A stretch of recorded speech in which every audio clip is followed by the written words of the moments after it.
Now difference amongst cardiac muscle, skeletal muscle and smooth muscle.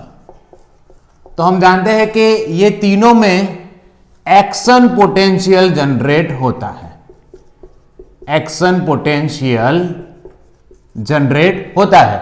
लेकिन cardiac muscles जो है they never get fatigued, whereas skeletal muscle है वो बहुत ही जल्दी फटीग हो जाते हैं, थक जाते हैं। और स्मूथ मसल इन दोनों से डिफरेंट है, क्योंकि स्मूथ मसल का जो ट्वीच पीरियड है वो बहुत ही लंबा होता है। तो ऐसा क्यों होता है कि कार्डियक मसल कभी भी थकते नहीं और स्केलेटल मसल है वो थक जाते हैं?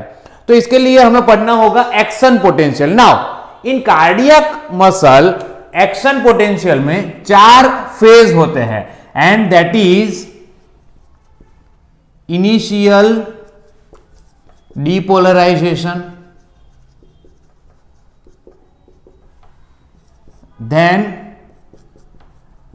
initial repolarization,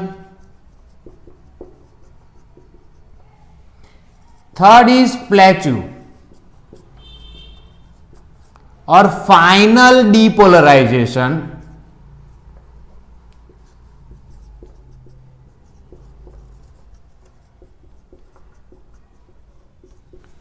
and last is final repolarisation.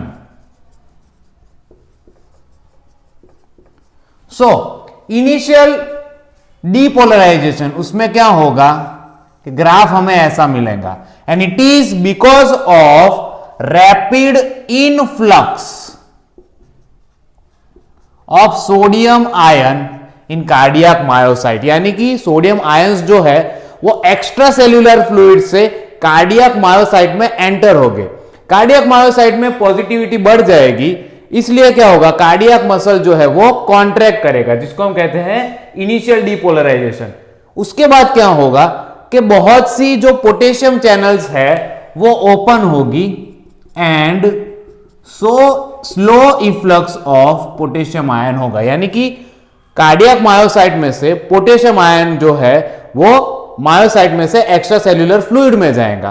तो वो ट्राई करेगा कि अंदर जो पॉजिटिविटी बढ़ी है वो बैलेंस हो, तो उसकी वजह से पोटेशियम आयन बाहर जाएगा और उसकी वजह से हमें फेज नंबर 2 मिलेगा, which is initial repolarisation. Now अब क्या होगा, स्लो कैल्शियम चैनल्स ओपन होगी, स्लो कैल्शियम चैनल्स ओपन होगी, तो एक्स्ट्रा सेल्यूलर फ्लूइड से कैल्शियम आयंस जो है वो कार्डियक मायोसाइट में आएंगे। तो क्या होगा कि कार्डियक मायोसाइट वो स्टेट को मेंटेन करेगा, तो जिसको हम कहते हैं प्लेचू या फाइनल डीपोलराइजेशन। नाउ ये प्लेचू की वजह से ये कारण है कि कार्डियक मायोसाइट जो है वो कभी थकते नहीं है। नाउ लास्ट में क्या होगा फाइनल रीपोलराइजेशन में, कि फास्ट पोटेशियम चैनल्स ओपन होगी, रैपिड पोटेशियम चैनल्स ओपन होगी, और पोटेशियम आयन जो है, जो पॉजिटिविटी बढ़ी है सेल के अंदर, उसको बैलेंस करने के लिए बहुत ही रैपिडली सेल से एक्स्ट्रा सेल्यूलर फ्लूइड में जाएंगे और हमें देखने को मिलेगा फाइनल रीपोलराइजेशन। तो कॉन्ट्रैक्शन होगा सोडियम के अंदर आने की वजह से, फिर रिलैक्सेशन होगा पोटेशियम के बाहर जाने की वजह से, फिर कार्डियक मायोसाइट जो है वो क्या करेगा, उसमें क्या होगा कि कैल्शियम आयन एंटर होगा, तो उसकी वजह से वो अपना पोलराइज स्टेट मेंटेन रखेगा, जिसको हम कहते हैं प्लेचू। ओके, और लास्ट में क्या होगा कि पोटेशियम आयन जो है वो कार्डियक मायोसाइट के बाहर जाएगा और उसकी वजह से वो रिलैक्स हो जाएगा। So this is contraction, maintenance of contraction, and then finally relaxation. Cardiac myocyte में रिफ्रैक्टरी पीरियड भी लंबा होता है और उसी की वजह से वो थकते नहीं है। नाउ अब हम देखते हैं कि स्केलेटल मसल में क्या होता है। स्केलेटल मसल जो है उसमें 3 फेज होते हैं। एक तो होता है लेटेंट पीरियड, दूसरा है depolarization, and third is repolarization. तो क्या होगा, इसका ग्राफ कुछ ऐसे मिलेगा। तो this is depolarization and it is because of rapid influx of sodium ion. तो एक्स्ट्रा सेल्यूलर फ्लूइड से सोडियम आयन जो है वो सोडियम चैनल्स के थ्रू मसल में एंटर करेंगे, इसलिए मसल का कॉन्ट्रैक्शन होगा। उसके बाद क्या होगा कि वो जो चैनल्स है सोडियम की वो बंद हो जाएगी, पोटेशियम चैनल्स ओपन होगी और पोटेशियम आयन जो है वो सेल में से एक्स्ट्रा सेल्यूलर फ्लूइड में जाएगा। तो इसकी वजह से हमें ये ग्राफ ऐसा मिलेगा। ओके, ये ग्राफ ऐसा मिलेगा। इस ग्राफ में प्लेट्यू नहीं है। ओके, तो ये जो ग्राफ है वो सोडियम और पोटेशियम की हेल्प से मिलते हैं। नाउ तो ये दोनों ग्राफ को हम कंपेयर कर सकते हैं फैन और ट्यूबलाइट। हम जानते हैं कि फैन को जब हम स्टार्ट करते हैं तो वो स्लोली स्टार्ट होता है, जब हम बंद करते हैं तो वो धीरे धीरे बंद होता है।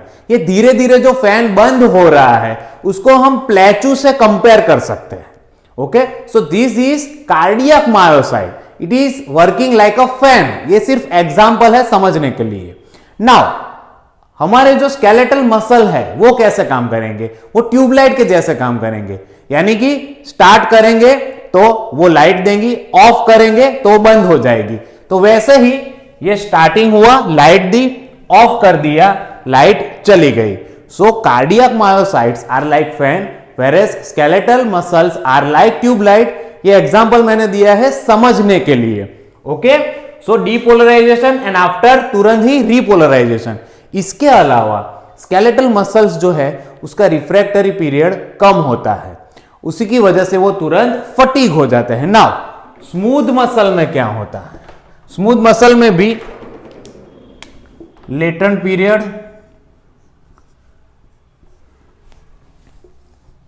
डीपोलराइजेशन एंड रीपोलराइजेशन होता है। लेकिन स्मूथ मसल में डीपोलराइजेशन यानी कि कॉन्ट्रैक्शन होता है कैल्शियम आयन के इनफ्लक्स से। कैल्शियम चैनल्स जो है वो बहुत लंबे टाइम तक ओपन रहती है, कैल्शियम इनफ्लक्स होता रहता है, इसलिए स्मूथ मसल जो है वो बहुत टाइम तक कॉन्ट्रैक्टाइल फेज में रहते हैं।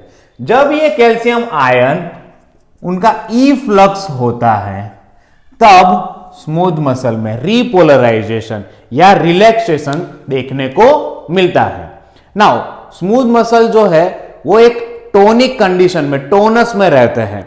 उनका कॉन्ट्रैक्शन का टाइम बहुत ही लंबा होता है और रिलैक्सेशन का टाइम भी स्केलेटल मसल की कंपैरिजन में बहुत लंबा होता है।